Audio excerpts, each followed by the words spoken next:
Sovereignty, it's not a concept. It's a daily decision. It's a daily choice.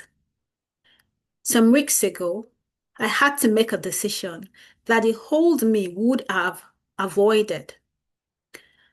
But my sovereign self stepped forward instead.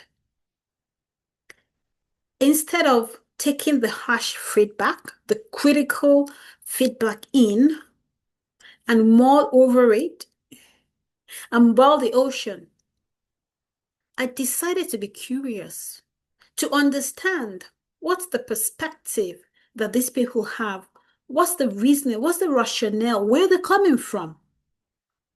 Sitting at that table and asking those questions actually gave me an insight into why they did what they did. Now, instead of me avoiding that situation and having an hypothesis that was never validated and mulling on that and building this contempt, resentment in, I let go. That's the sovereign response. That's the sovereign you. I let go and ask, and I was curious. Now, in my book, From Soul Sabotage to Soul Sovereignty, releasing September 1, 2025, I teach you how to make these choices authentically, just so that you can show up to be your best self, the best version of yourselves, for peace of mind, really.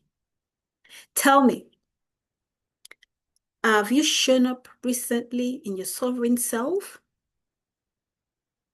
I love to hear. Thank you.